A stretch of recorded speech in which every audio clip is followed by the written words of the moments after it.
টিভি9 বাংলা আমি শুভজিৎ রয়েছি আপনাদের সঙ্গে। রাত 10:30 মানেই নিউজ টপ 9, আর নিউজ টপ 9-এ আমরা অত্যন্ত গুরুত্বপূর্ণ বেশ কিছু খবর তো আপনাদের জানাবোই। সেই খবরের লেটেস্ট আপডেট তো অবশ্যই দেবো, তবে তার আগে দুটো বড় খবর যাকে আমরা বলি বিগ ব্রেকিং। আমি বিসিআরকে বলবো সেই দুটো বিগ ব্রেকিং বিগ ওয়ালে প্লে করতে প্লিজ। আজকে কোন কোন খবর আমাদের নজর থাকছে, কোন কোন বিশেষ খবর। এসএসকেএম থেকে প্রেসিডেন্সি জেলে ফিরলেন জ্যোতিপ্রিয় মল্লিক। 7 সপ্তাহ তিনি ছিলেন এসএসকেএমে। শনিবার প্রেসিডেন্সি জেলে মন্ত্রীকে ফেরানো হয়েছে। শারীরিক পরিস্থিতি তার এমন কিছু নেই যে কারণে তাকে হাসপাতালে থাকতে হবে এমনটা জানা যাচ্ছে। সিআরপিএফ পাড়ায় হাসপাতাল থেকে ফিরলেন বালু, কিন্তু বেশ কিছু বিধিনিষেধ থাকবে।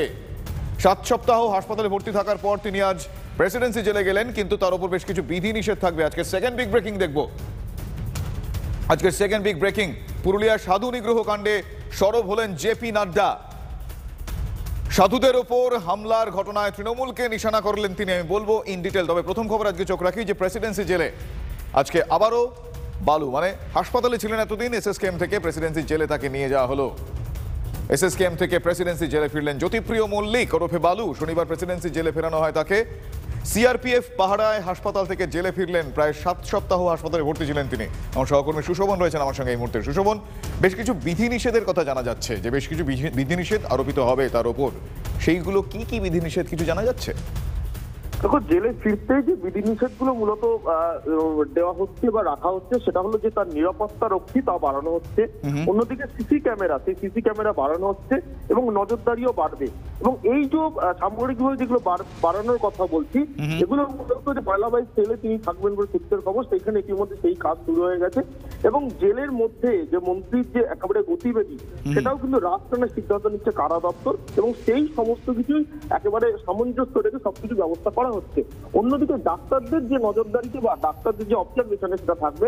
তার কারণ প্রায় নভেম্বরের মাঝামাঝিতে তিনি ভর্তি হয়েছিলেন এবং আজকে তিনি 7টা নাগাদ এসএসকেএম থেকে আবার তিনি প্রেসিডেন্সি সংশোধনে ফিরে গেলেন।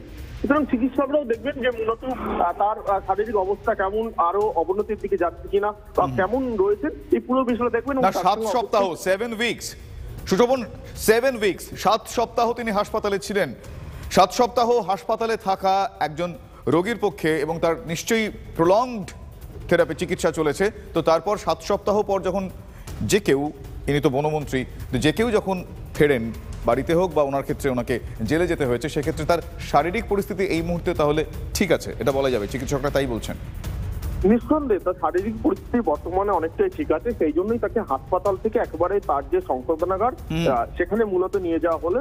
এবং যে বিধিনিষেধের কথা বললাম, সেই বিধিনিষেধগুলোও কিন্তু বিশেষ করে নজরদারি চালানো হবে, এবং যার জন্য ইতিমধ্যে যে 1 জেলে তিনি থাকবেন বলে সূত্রের খবর, সেখানে তার কাজও শুরু হয়ে গেছে। তো অনেক ধন্যবাদ সুশোভন। কথা বলছিলাম আমার সহকর্মী সুশোভন ভট্টাচার্যের সঙ্গে। আজ এসএসকেএম থেকে জ্যোতিপ্রিয় মল্লিককে সংশোধনাগারে, প্রেসিডেন্সি সংশোধনাগারে আজকে নিয়ে যাওয়া হয়েছে। তার শারীরিক পরিস্থিতি এই মুহূর্তে আগের থেকে অনেকটাই ভালো রয়েছে।